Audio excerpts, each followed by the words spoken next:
औज़ुबिल्लाहिमिनश्शैतानिर्रजीम बिस्मिल्लाहिर्रहमानिर्रहीम। आज हम मौजूद हैं रावी की धरती के उस मायानाज़ सपूत के पास जिसने रवायती फसलों से बगावत करते हुए माशरे की परवाह किए बगैर और नुकसान के खौफ को बलाए ताक रख कर पंजाब में कमर्शियल लेवल पर पपीता लगाने की इब्तदा की। माशरे के तानों से लेकर ज़रूरी माहिरीन के मायूस कौन रवैये के बावजूद दिन रात मेहनत करते हुए न सिर्फ खुद कामयाबी से हम कनार हुआ बल्कि हमारे लिए मशअरा बांध कर फ़ी एकड़ लाखों रुपए रिज़्क़ हलाल कमाने का ज़रिया बना। मेरी बातों और सामने उस शख्सियत को देखते हुए आप समझ चुके होंगे। जी हाँ, हमारे साथ मौजूद है हमारे वाजिद हुसैन फ़तेहाना साहब। इनसे बात करते हैं। वीडियो में आगे बढ़ने से कबल चैनल को सब्सक्राइब करते हुए बेल आइकन दबा दें। अस्सलाम वालेकुम मार साहब, क्या हाल है जनाब? ठीक हो? अल्हम्दुलिल्लाह। मार साहब, आपने कब शुरू किया था ये पपाया फार्मिंग? ये तकरीबन मैंने 2007-8 से स्टार्ट किया था इसका। तो अल्हम्दुलिल्लाह अभी जारी है और बहुत ज़बरदस्त काम है। जो लोगों को अभी संभालने में थोड़ी प्रॉब्लम आती है जिनको नहीं पता होता। तो कोशिश मेरी यही होती है कि जो जिससे टच हैं नहीं है, टच से मुराद ये है कि वो पनीरी कहीं से भी लेते हैं, वो पूछते हैं इसको क्या करना है। लेकिन अल्हम्दुलिल्लाह मंडी वाले बताते हैं कि आपको वो लोग दुआएं दे रहे हैं कि आपने उनको बताया है, वो ठीक उनको अल्लाह रोज़ी दे रहा। डेफिनेटली जब कोई भी बंदा परेशान होता है और इन्वेस्टमेंट कर रखी होती है, जी जी वहाँ पर अगर कोई बंदा गाइड करता है जी जी तो उसका शुक्रिया अदा तो करना बनता है। जी जी एनी हाउ, हम वापस अपने टॉपिक की तरफ आते हैं। पपाया फार्मिंग का शौक कैसे पैदा हुआ? पपाया फार्मिंग का एक दफ़ा मैंने पहले सुना था कि पपाया जो है ना इसमें अच्छी खासी अल्लाह ने रोज़ी रखी है। तो तकरीबन 2 हफ़्ते मुझे ये शौक़ रहा भरपूर कि मैं अब लगा रहा हूँ। पनीरी का भी प्रॉब्लम था, कहीं से मिलनी, क्या होना है। तो उसके बाद मैं बिल्कुल स्टॉप हो गया। फिर छोटे भाई थे राशिद हुसैन, उसने कहा कि हमने लगाना। फिर जब किसी से डिस्कस किए कि हमने पपाया लगाना, उसमें इतने ये लाखों का 1 एकड़ हो जाता। तो सभी कहते हैं कि ये आप जो है ना ये गलत बात कर रहे हैं, डिस्करेज करते हाँ हैं। जी, डिस्करेज करते हैं। हालांकि इधर गोरों को देखो, वो कोई भी काम करते हैं उनको सपोर्ट मिलती है। बिल्कुल। इधर आप कोई भी काम, वो अपने खाने पकाने का सारा काम खुद करते हैं, बेशक सारे उनके गुलाम हैं। इधर कोई अगर बंदा कोई ज़मींदारी की फार्मिंग करता, बाग की फार्मिंग करता, कोई भी कर, नया तो काम कोई उसको भी। जी जी उसको कहते हैं ये यार ये आप क्या कर रहे हैं। उनकी जो है ना टांगे खींच रहे हैं। हालांकि सपोर्ट की बजाय ना डिसहार्ट करते हैं, ये अच्छा नहीं है। तो मैंने बड़ी मुश्किल से जो है ना लोगों के बातें सुनी, सारा कुछ सुना कि इतना प्रॉफिट नहीं है। तो मजाक काफ़ी हुए। सही। तो जब अल्लाह का शुक्र है, जब पपाया परवान चढ़ा, लोगों ने देखा, इलाके में देखा, बल्कि पंजाब वाले, सिंध वाले सभी लोग इधर आए, पिक्चर पड़ी उनकी। तो अल्लाह का शुक्र है, इसमें रोज़ी भी बहुत है, इज़्ज़त भी है, और आपका जो है ना एक बिजनेस है। बिजनेस ज़बरदस्त। बिल्कुल, हम किसानों के पास इससे पहले कोई ऑप्शन ही नहीं होता था। हमारी गंदम थी, धान थी, इससे ज़्यादा हम निकलते नहीं थे। एक वक्त था जब कॉटन हमें पैसा दे रही थी, मगर कॉटन पे वायरस अटैक की वजह से हम प्रॉब्लम का शिकार हो गए थे। आपने बहुत अच्छी बात की, वाकई गोरों की मिसाल दी।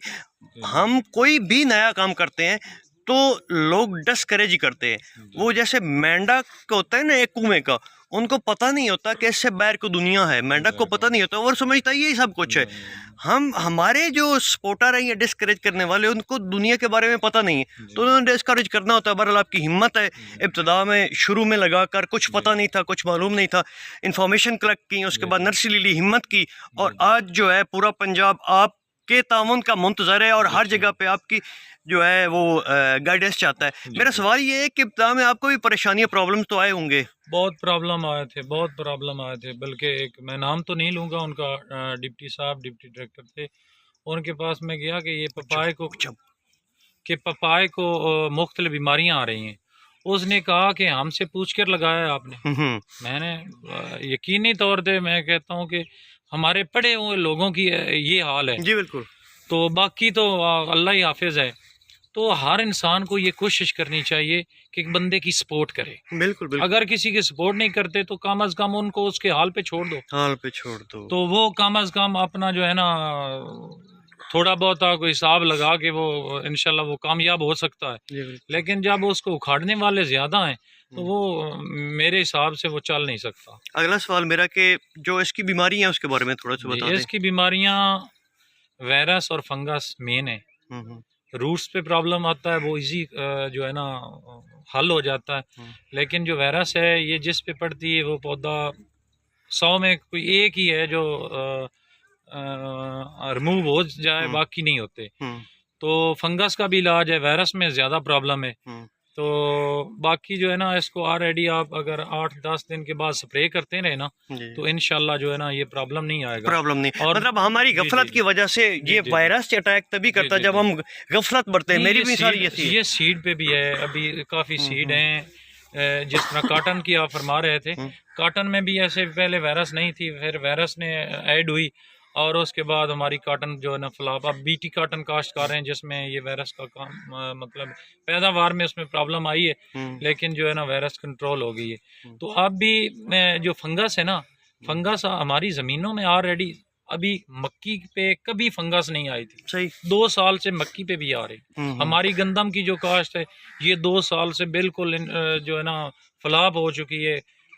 तकरीबन हमारे यहाँ इधर हम्म, 60-70 मन इजीली 50 से ऊपर पर होती थी, हम्म, लेकिन इधर भी आप 25-30 मन के ऊपर नहीं है। ये हम्म, प्रॉब्लम है, हमारी ज़मीन में भी है हम्म। और जो है ना कई वैरायटियाँ हैं उनमें भी प्रॉब्लम आ रहा है। हाँ जी, वैराइटीज हाँ के जी हवाले से हम बात करना चाहेंगे जी जी कि जो अब तक आपने कौन कौन सी वैराइटीज इस्तेमाल की हैं, उनमें से अब टॉप ऑफ द लिस्ट कौन सी है? और नंबर वन जो इब्तदाई सवाल था, आपने सबसे पहले कौन सी वैरायटी लगाई थी? क्या जो हमारे पहले पपाया उगाया जाता था जैसे नरमादी उसमें होता था, उसको हम सीधे अल्फाज में कहते हैं कि मकामी जो है, जी जी जो जी जी।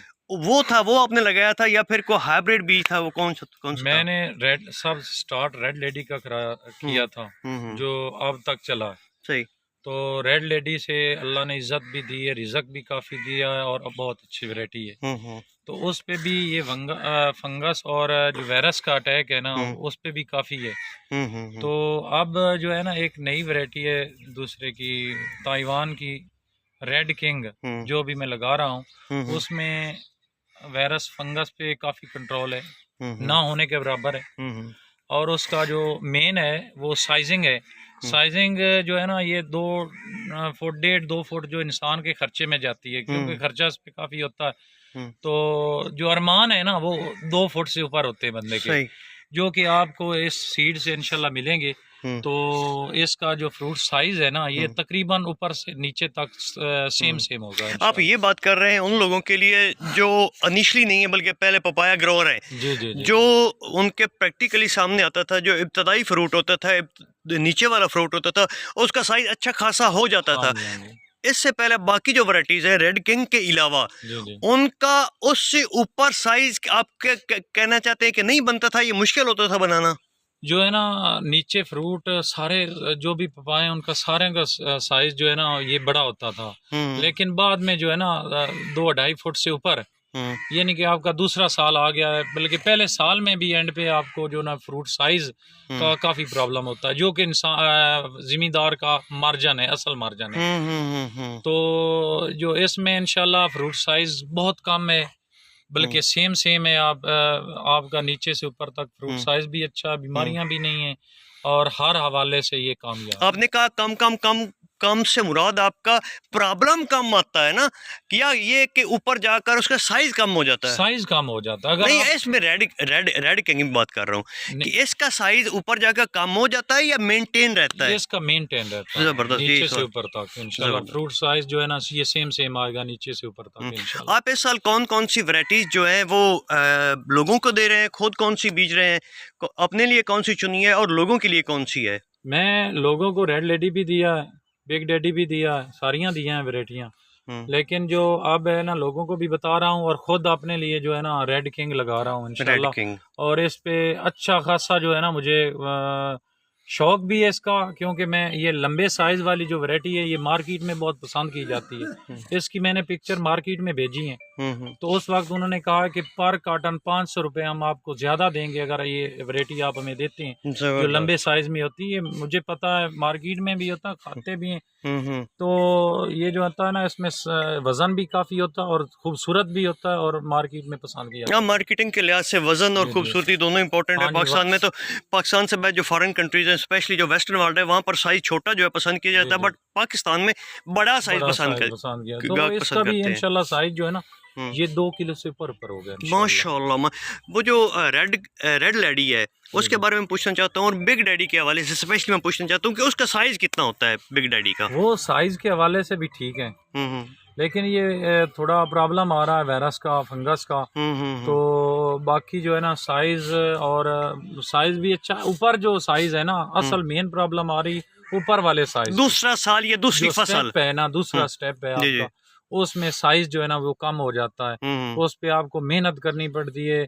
और जो नया ग्रोवर होता है उसको प्रॉब्लम आता है कि यार मैं ये खर्चा करूँ पता नहीं वापस आएगा या नहीं आएगा। हालांकि ये इशू होता है, कोई भी बंदा मेहनत करता है, वो कहते हैं कि अल्लाह पाक किसी की मेहनत नहीं रखते, लेकिन वो उसमें बरकत डालें तो इंशाल्लाह जो है ना किसी को डिसहार्ट नहीं होना चाहिए। कोई उगा रहा है, लेकिन ये मैं ज़रूर कहूँगा कि ये वैरायटी इंशाल्लाह मुझे पूरी उम्मीद है कि इंतहाई टॉप की वैरायटी है और टॉप की रहेगी इंशाल्लाह। ये मैं इंशाल्लाह गारंटी से कहता जी। हूँ। मैं अब नर्सरी के हवाले से आपसे बात करना चाहता हूँ जी, जी। कि नर्सरी उगाना थोड़ा मुश्किल होता है, क्या सूरत हाल होती है, या थोड़ा सा तरीकाकार हमें बता दें। जो नर्सरी है, नर्सरी में प्रॉब्लम आता है नए आदमी को भी पुराने को भी। सही। जब आप देख रहे हैं कि हमारा मौसम जो है ना पहले की निस्बत अब जल्दी चेंज हो रहा है, सर्दी भी जल्दी, गर्मी भी जल्दी। और आप देखें कि सर्दी जो है ना ये बिल्कुल पीछे हट रही है। फिर स्मोक का प्रॉब्लम आता है। तो ये इतना मुश्किल काम नहीं है जितना लोग समझते हैं पनीरी उगाने का, लेकिन नए बंदे के लिए काफ़ी मुश्किलात हैं, क्योंकि जो ग्रोवर है इसका उसको भी प्रॉब्लम आ जाती है। जैसा कि अब मौसम चल रहा है, इसका हमें टेम्परेचर मेंटेन रखना पड़ेगा। फिर अच्छा। जो है ना जी टेम्परेचर जो है आप मई जून बल्कि जुलाई अगस्त में जो पनीरी लगाते हैं उसका और इसका काफ़ी फ़र्क है। वो इजीली आप उसको बगैर किसी उसके साए से आप उसको उगा सकते हैं, लेकिन जो अब है इसको टेम्परेचर इसका मेंटेन रखना पड़ेगा और थोड़ा केयर के साथ आप इसको उगा। आपका कहने का मतलब ये है कि ये जो सर्दियों में पनीरी उगाई जाती है स्पेसिफिकली जब जनवरी और दिसंबर का महीना आता है स्पेसिफिकली, तो उसमें भी हाई टेम्परेचर रखना पड़ता है। जी, उसमें पौधों को टेम्परेचर देना पड़ता है। अगर टेम्परेचर आप कम करते हैं फिर प्रॉब्लम आता है, या तो आहिस्ता आहिस्ता आप उसको कम करें। और फिर जो जब आपने किसी फार्मर को पौधे देने हैं ना उससे तकरीबन 15 दिन पहले उसको ऐसी हालत दें कि वो आप उसको ज़मीन में भी फेंक देना, तो आपकी कोशिश हो, बाकी तो अल्लाह करता है कि वो पौधा ख़राब ना हो। सही। तो ये नहीं कुछ लोग होते हैं ऐसे, मेरे भाई हैं कि वो पौधा इधर निकालते हैं भेज देते हैं तो प्रॉब्लम आ जाता है, लेकिन वो कुदरती तौर पे भी आता है। किसी की कोशिश ये नहीं होती कि मैं पौधे भेज रहा हूँ इसमें प्रॉब्लम आए, लेकिन हमारी ये ज़रूर कोशिश होती है कि इसको कोई किसी किस्म का प्रॉब्लम ना हो। मेरे आपका बात करने का मकसद ये है कि आपने उसको स्पेसिफिक कंट्रोल शेड में रखा हुआ है जहाँ पे टेम्परेचर मेंटेन किया हुआ है। वहाँ से जब ओपन फील्ड में जाता है, अगर एकदम ही एक दिन निकाला दूसरे दिन लगा दिया तो इसमें प्रॉब्लम पेश आता है। आपका ये कहने का मतलब है? मेरा अच्छा, मतलब आप पहले उसको माहौल के मुताबिक ढालते हैं पौधे को, उसके बाद जो ग्रोअर हैं उनको आप सीड दे वो पनीरी देते हैं। मैं ये कहना चाहूँगा कि दिसंबर जनवरी में क्या चूल्हा वगैरह जलाना पड़ता है? लकड़ियाँ क्या तरीका कार होता है? आप गैस पे भी कर सकते हैं।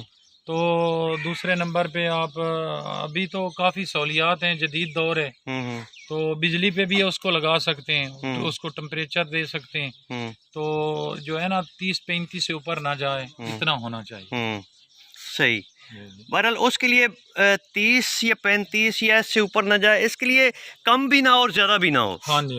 कम में पौधे मरने का खदशा होता है, ये मर जाते हैं या रहते हैं, आधे मरते हैं या सारे मर जाते हैं। अगर सर्दी हो, फर्ज करें सर्दी है, काफ़ी ज़्यादा सर्दी पड़ी है, और आप पौधों को वो शापर तो देना होता है, टनल तो देना होता है। इसके अलावा अगर आप आग नीचे नहीं जलाते, कोई गर्मी का इंतजाम नहीं करते, तो पौधों का क्या कंडीशन होगी फिर? पौधे जो है ना आपके पौधे बहुत डिस्टर्ब होते हैं, क्योंकि उसको आप जब आपका जर्मिनेशन होता है ना, जर्मिनेशन जब आप देखें आपका तकरीबन 85% हो चुका है, उसके बाद उसको थोड़ा थोड़ा जो है ना जो बाहर का माहौल है वो आप उसमें ऐड करना शुरू कर दें। तो उसके बाद जब आपका पौधा 2-2.5 इंच का होता है तो उसको जो है ना आपको आधा बाहर के माहौल का पता होना चाहिए पौधे को। सही। तो जब आपका 3 इंच से निकलता है पौधा या 3 इंच का होता है तो उसको ऐसा होना चाहिए कि वो बाहर अगर आप रख भी देते हैं, लगा देते हैं, प्लांट करते हैं तो कोई उसको उस पर इशू ना आए।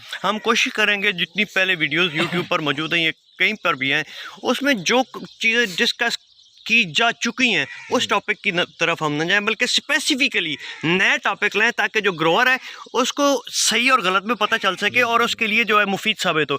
अच्छा, मेरा अगला सवाल आपसे ये है कि गर्मियों में नसी ओपन फील्ड में ही हो जाती है या उसके लिए भी एसी वगैरह की ज़रूरत होती है? जी, उसमें आप एक पंजाबी तरीका आप दरख्त के नीचे भी लगा सकते हैं, कोई इशू नहीं है। तो उसमें आप जो है ना ग्रीन शीट के नीचे लगाएं तो इंशाल्लाह कोई इशू नहीं आएगा। ओपन नहीं लगा सकते क्योंकि गर्मी बहुत ज़्यादा होती है। जब आप सीड को नमी दे रहे हैं, नमी की बजाय वो आपको आधे घंटे में उसकी नमी ख़त्म हो जाएगी, वो बिल्कुल खुश्क हो जाएगा और जर्मिनेशन प्रॉब्लम आएगा। मेरा अगला सवाल आपसे है कि आपने चूँकि प्रैक्टिकली जो पपीता है वो मार्केट में भेजा है, एक्सपीरियंस है, उस एक्सपीरियंस की बिना पर आप क्या कहना चाहेंगे कि 1 एकड़ सालाना, पहले जितने भी वीडियोस हैं उसमें ये तो बता दिया जाता है कि इतना हम कमा सकते हैं मगर स्पेसिफिक टाइम नहीं बताया जा सकता। मैं इस हवाले से आपसे पूछना चाहता हूँ कि 1 साल में 1 एकड़ पपाया जो है वो कितनी इनकम दे सकता है, पॉसिबिलिटी बता दें। सर, इसके बारे में मैं आपको एक सिंपल तरीके से बताता हूँ कि अगर आप मंडी में जाएं तो वो आपको मंडी वाले भी बता देंगे कि इसका पपाया 1 एकड़ कितने का हुआ है। सही। तो ये जो है 15-20 लाख से ऊपर जाता है, नीचे नहीं जाता। अगर ये हो जाए तो इंशाल्लाह इसमें प्रॉब्लम ना आए तो ये काफ़ी आपको रिज़्क दे सकता है इंशाल्लाह। तो बाकी जो है ना ये मेरा तो जो है ना मैं तो काफ़ी अल्लाह का शुक्र है अल्हम्दुलिल्लाह। तो मैं आपको यही बता रहा हूँ कि ये मंडी से अगर कोई पूछे ना कि फतियाने साहब का पपाया और 1 एकड़ कितने का हुआ, वो आपको इजीली पता चल जाएगा कि ये ठीक है या गलत है। क्योंकि पहले लोगों को बताया कि इतना लाखों रुपए इसमें मार्जिन है तो लोग बता रहे हैं ये अनबिलीवेबल। हाँ जी, बिल्कुल। वो जैसे मैंने पहले बता दिया है ना कि हम मेंढक के कुएं के, हमारे ख्याल में 1 एकड़ से जो बंदा 2 लाख से ज्यादा कमा लेता है वो तो बहुत ज्यादा हाई जंप कर देता है। इससे ज्यादा ऊपर तो हमारी सोच ही नहीं जाती। बहरहाल इसके बाद हम पपीता की खुराक के हवाले से आपसे सवाल करेंगे। नंबर 1। नंबर 2, जो आम तरीन है अभी तक किसी वीडियो में नहीं बताया गया, क्या जो खेलियां होती हैं पपीता की, पपीता को चारों तरफ से पानी देना चाहिए, एक तरफ से पानी देना चाहिए या दूसरी तरफ से पानी देना चाहिए, वो तरीक़ाकार क्या होना चाहिए? सर, जो मैंने अभी तक लगाया है, मैंने दायरे जब भी बनाए हैं, जब पौधा हो जाता है ना 2-2.5-3 फुट का, जब आपका फ्रूट लेने लगता है ना पौधा, उस वक्त इसके दायरे बना दें या दोनों साइडों से आप खालियां बना दें। सही। पहले एक तरफ लगाएं, जिस तरह तरबूज काश्त होता है या सब्जी काश्त होती है, आप कॉर्नर पे लगा दें ऊपर, जहाँ पानी जो है नीचे रहे। तो मैंने इसको पानी डायरेक्ट भी लगाया है, नीचे भी रखा है, सारे तरीके से मैंने इसको खुद जो है ना इसका यही होता था कि नुकसान होना है, अल्लाह ने नुकसान किसी में भी नहीं किया। वो तो आपकी किस्मत थी ना। तो मैं ये पूछना चाहता हूँ इस हवाले से कि मेरे ख्याल में हम अपने टॉपिक से हट गए हैं, थोड़ा सा मैं वापस भी लाता हूँ और उस टॉपिक से हट के बात करना चाहता हूँ। हमने जो सुना है, जो मेरा एक्सपीरियंस है उसके मुताबिक अगर तने को टच कर जाता है पानी तो वो ज़ाया हो जाता है पौधा। आप इसके बारे में तो उसमें जब आपका पौधा है ना छोटा, अभी पनीरी में भी हम लगाते हैं, ऊपर से भी पानी लगाते हैं, नीचे से भी लगाते हैं, कुछ भी नहीं होता। तो आपकी केयर है, आप केयर करते हैं तो इंशाल्लाह कुछ भी नहीं होगा। लोगों ने डराया हुआ यार तने के पास पानी लगा, वो तेजाब तो नहीं है पानी। तो कोशिश करें, इसको थोड़ा फंगस लगती है, बिल्कुल लगती है, लेकिन मैंने यकीन करो लोगों के पास वीडियो मौजूद है, मैंने डायरेक्ट पानी लगाया जैसे आम फसल को लगता, सिर्फ तजर्बे करने के लिए। लेकिन ज़रूर है इसमें जब ज़मीन आपकी नरम रहेगी और जो है ना पानी नज़दीक नहीं जाएगा, वो फसल ज़्यादा बेहतर होगी। और दूसरे नंबर पे में जो है ना लोग डराते ज़्यादा हैं, काम बहुत काम करते हैं। तो ये इतना इशू नहीं है, लेकिन बचाना चाहिए। इब्तिदा में आपने ट्रायल किया था, मतलब 2-3 मरलों पे लगाया था कि एक ही दफ़ा एकड़ों में चले गए थे? मैंने सबसे पहले 2 एकड़ स्टार्ट किए, वेरी 8-10 एकड़ तक गया हूँ। तो अभी भी जो मैं स्टार्ट है ये नए सीड का, ये मैं 5 एकड़ से इंशाल्लाह स्टार्ट कर रहा हूँ। ज़बरदस्त। जी जी वैसे आपकी हिम्मत है, वरना हम जो है वो ट्रायल बेस पे पहले लगाते हैं, जी क्योंकि हमारे पास मिसाल नहीं होती, हाँ जी, माहौल नहीं होता, जी जी पता नहीं होता, और थोड़ा सेंसिटिव पौधा है, थोड़ा सा हसास सा पौधा है। अच्छा, अब मैं खुराक की बात करता हूँ, इसकी जी। क्या क्या इसको देना चाहिए, क्या क्या जो है इसकी खादें हैं, वो थोड़ा सा हमारे ऑडियंस को आप बता दें। जो है ना, सबसे पहले जो अभी इशू आ रहा है कि गोबर में बहुत फंगस है, वे ये वाकई बात है कि फंगस है।